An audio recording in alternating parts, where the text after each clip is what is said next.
Hey everyone, welcome back to the channel. So in this video, I'm going to share some of my personal financial mistakes. And even though we discuss personal finance on this channel nearly every week for the past year and a half, there's still some times where people can make mistakes, even if they think that they have their finances totally laid out and in control. So I'm going to share those with you today in this video, and hopefully you don't make these mistakes, and hopefully if you have made these in the past that you've already corrected them. But let's just kind of get started with this video. This is much more of a personal video, kind of a slower paced one, but I just wanted to share it with everyone here today. So one of the first mistakes that I made, and these aren't necessarily in chronological order, but ones that I think are of importance. And so one of the first ones that I can think of that I've made was actually co-signing a loan for a friend. Now, there's a lot of problems with this, and at the time, in many cases, people don't really think about it or realize it, but when you're co-signing a loan for somebody, essentially what this means is that maybe your friend or your family member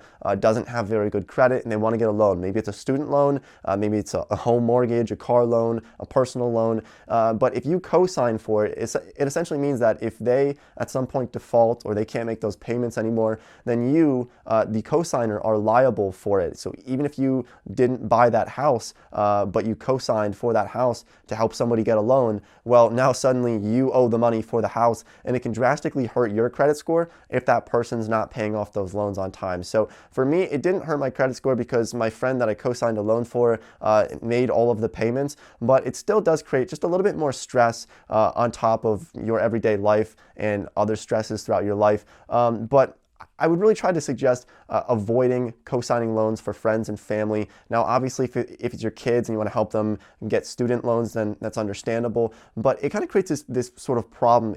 I kind of view it the same way as when somebody's running a business and they hire their family members in the business. You can't really fire them easily. It kind of just creates this weird vibe. The same idea with co-signing a loan for somebody.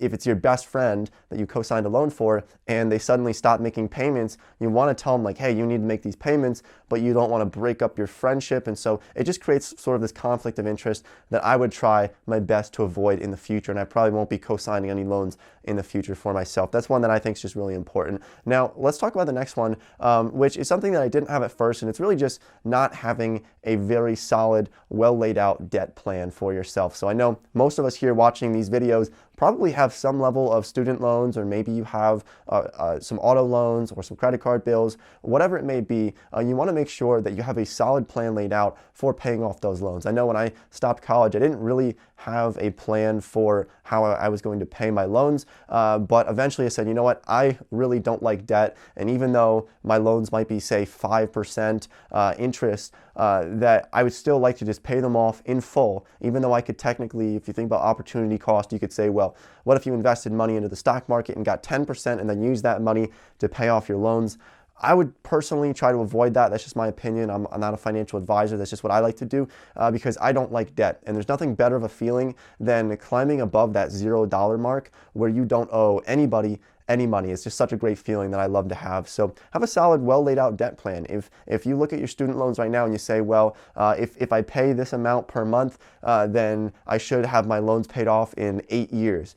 Well, maybe just find a way to cut that in half, get it down to 4 years, 3 years, even 2 years, depending on how really crazy about it you can be, because it really does feel so uplifting once you get to that $0 mark and you owe no money to anybody. So that's one that I think is important. And another one that I'm just going to slip in here very quickly is just paying too much in fees for financial products overall. I think I've mentioned this before on this channel, so we're not going to go too into depth on it. But when I was younger, I was using TD Ameritrade and some of these other stockbrokers that would charge you $10 transaction fees, and they still do exist. You can still use them, but there's really no point in paying transaction fees for buying and selling stocks in 2019 because of the way that it's shifting. There's so many free options out there. Robinhood's a great one. M1 Finance is probably my favorite of them. I do have links for them down in the description below if you're interested. But there's a number of different stock brokerage firms that allow you to invest for free without paying any types of fees for buying and selling types of investments. And that goes for expense ratios as well, just thinking about how much you're paying in fees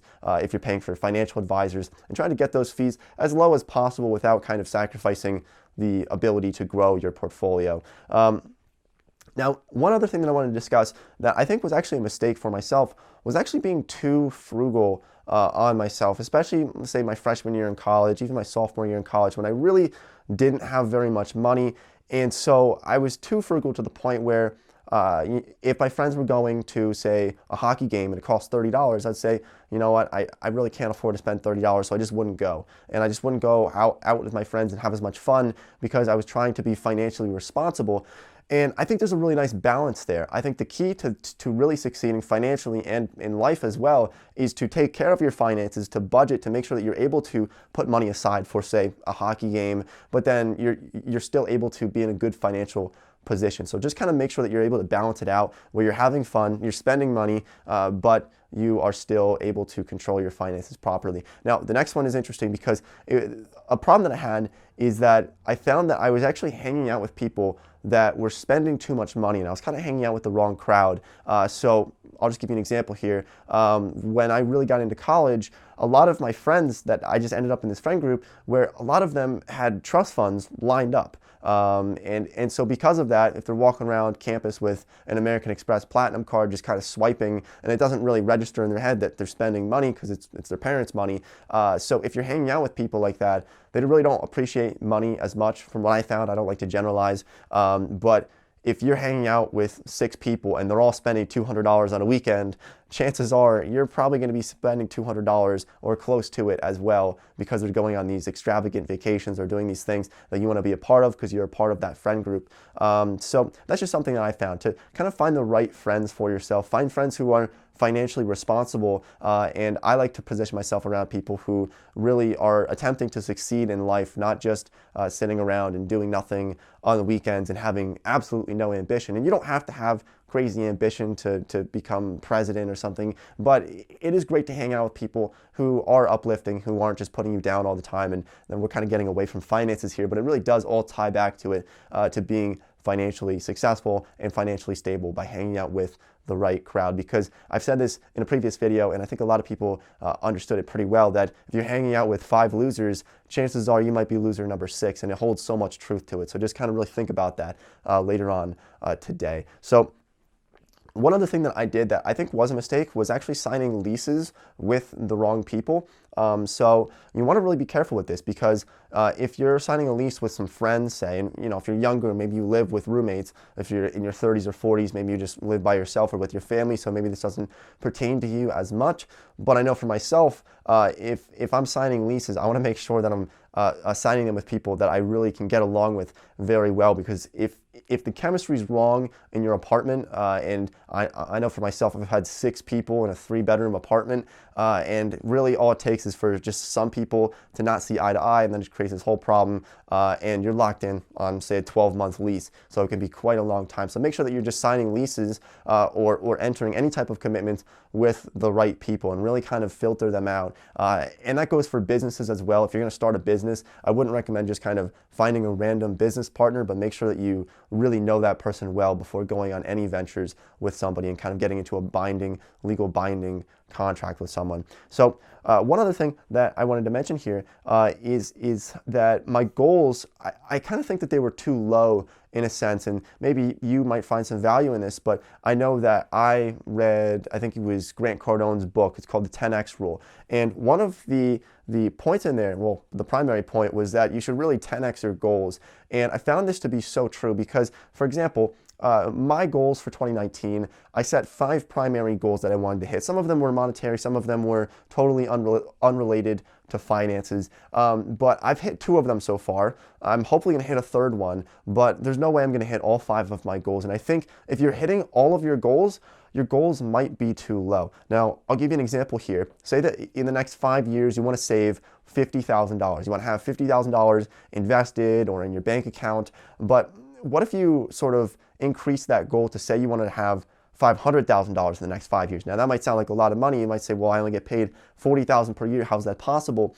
But you can find that if you set these goals that are not absolutely outlandish, but something that seems a little bit far away, that you can then work towards. But what if you set that goal for $500,000 and 5 years later you have $300,000? Well, sure, you didn't hit that goal, but it's a hell of a lot more than if you set that goal for, say, $50,000 saved and invested by that time. So set those goals a little bit higher without putting something where it's absolutely insane, like you want to make $1 billion next year. That might be a little bit difficult. And if you set them too difficult, then it's going to get to the point where you're just kind of going to become discouraged. You're going to forget about that goal, and you're not actually going to attempt to even work on that goal because it just seems so far away. But set something that is higher than what you are at now. You shouldn't be hitting all of your goals, in my opinion. I think hitting about half of them is the right number for yourself. So I really don't have very many regrets in life, and this is really because I think that everything can be a learning experience, and if you didn't make that mistake in the past, then you're probably going to make it in the future, but then once you make that mistake, you're not going to make it again. So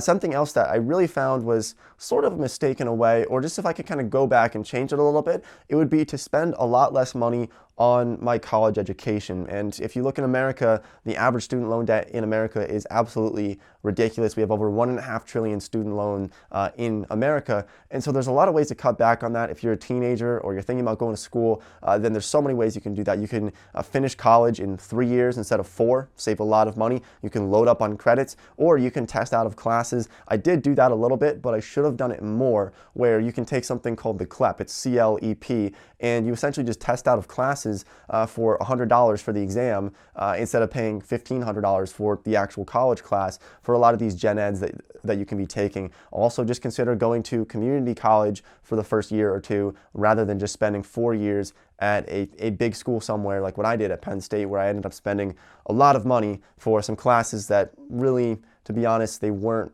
really worth the money, in my personal opinion. I don't have regrets about it. I do still love college. It's a great experience, but it is something that you want to think about. Just ways to cut back on that. And paying for out-of-state tuition. If you have kids, you're sending them to school somewhere, paying out-of-state tuition I think is one of the dumbest things that you can do. There's really no purpose for it because you're not getting a better education than anybody else. If you're just sending your kid out of state, you're going to pay an extra probably $10,000 a year for absolutely no reason whatsoever, just to be cool, essentially, by going somewhere else. But those are really the primary things that I wanted to mention in this video. If I had any other regrets, it would probably just be kind of spending a little bit too little of money on food, especially when I was a freshman in college and I was really hungry, and I'd say, you know what, I want to get this food, but I don't have any money. I have $5, $10. Should I spend $4 on this pizza?